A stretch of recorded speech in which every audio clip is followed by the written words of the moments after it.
Hi everyone, this is Amrita. आज हम बात करने जा रहे हैं मैन हेयर पैच के बारे में। What is man hair patch? तो यहाँ पे हर किसी के माइंड में एक चीज़ होती है कि पैच क्या होता है। पैच विग होती है या ये विग के जैसा दिखता है या ये नेचुरल दिखता है।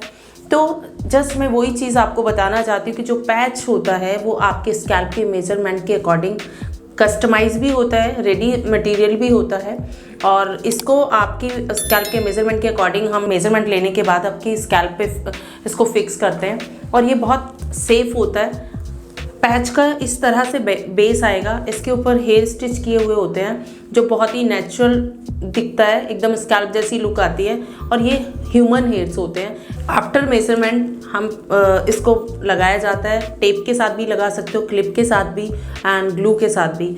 तो इसका जो इंस्टॉलेशन होता है वो टेक्नीशियन आपका अगर परफेक्ट है और जिसको बहुत नॉलेज है, हेयर स्टाइलिंग प्रॉपर आपकी कर पाएगा तो वो आपको एकदम नेचुरल लुक देगा। ये लगने के बाद बिल्कुल नेचुरल लुक देता है, इससे कोई नोटिस नहीं कर सकते कि आपने पैच लगाया हुआ है। अगर आपने बहुत एक्सपर्ट हैंड से पैच लगवाया है तो कोई आपके हेयर पैच को नोटिस नहीं कर पाएगा और ये एकदम नेचुरल लगता है। आप देख ही रहे हैं कि बिल्कुल एकदम नेचुरल दिख रहा है, बिल्कुल नेचुरल लुक है इसकी। एक सभी का एक जनरल क्वेश्चन होता है कि विग और पैच में डिफरेंस क्या है, विग कैसी दिखती है, पैच क्या विग के जैसा दिखता है या किस तरह से दिखता है। जो विग है वो थोड़ी अननेचुरल दिखती है, वो मतलब नोटिस की जा सकती है कि विग पहनी हुई है, बट पैच नोटिस नहीं होता। जस्ट लाइक है जैसे आपके हेयर का वॉल्यूम है वैसा ही दिखता है। बस अगेन वही चीज़ है कि टेक्नीशियन परफेक्ट होना चाहिए, आपने एक्सपर्ट हैंड से आपका पैच लगाया हो और कटिंग प्रॉपर हो, कंफर्ट लगता है, बहुत अच्छा दिखता है, आप एकदम से आपकी लुक चेंज हो जाती है। पैच के लिए प्रॉपर स्कैल्प का मेजरमेंट होता है और मेजरमेंट किस तरह से होता है, front to back, ear to ear, कितना आपका एरिया स्कैंटी हुआ है। आपके स्टाइलिस्ट आपका मेजरमेंट लेंगे, उसके बाद आपका पैच उसमें से चूज़ करेंगे, जो साइज़ आपको जा रहा है आपके स्कैल्प के अकॉर्डिंग है वो आपको फिक्स किया जाएगा। और ये कुछ लोग बोलते हैं कि आप पैच परमानेंट होता है, तो नहीं, ये परमानेंट नहीं होता।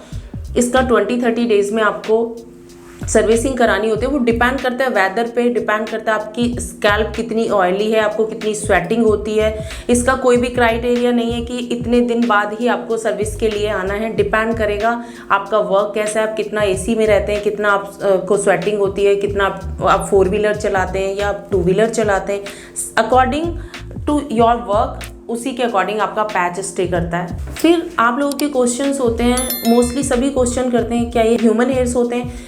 यस, ये 100% ह्यूमन हेयर्स होते हैं।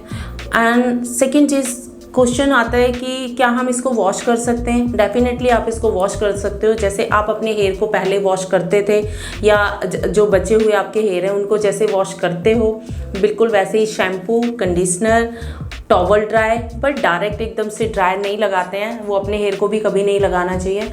ये बिल्कुल आपको अपने हेयर की तरह ही पैच को ट्रीट करना है, बिल्कुल वैसा ही रखना है जैसे आप अपने हेयर को रखते हैं। एक और जनरल क्वेश्चन होता है सभी का कि इसकी लाइफ कितनी होती है, बट इसकी लाइफ डिपेंड करती है बेस के ऊपर, क्योंकि पैचेस में बहुत डिफरेंट बेस आते हैं, बेसिक से लेके हाई रेंज तक। यानी आप पैच की जो बेसिक रेंज होती है 5-6,000 से स्टार्ट होके आपका 35-40,000 तक के पैचेस होते हैं। तो उसमें डिपेंड करेगा कि कौन सा पैच आपने लिया है, किसका बेस कितना स्ट्रॉन्ग है, किसका बेस कितना लाइट है, वो सब बेस पे डिपेंड करेगा।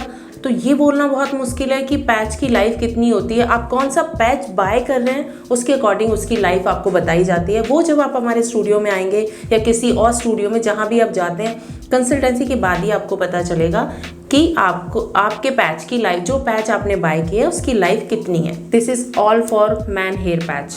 अब इसके अलावा अगर आपकी कोई और क्वेरीज है तो आप कमेंट बॉक्स में लिख सकते हैं और या आप मैसेज कर सकते हैं, कॉल कर सकते हैं, हमारी टीम से कभी भी कांटेक्ट कर सकते हैं।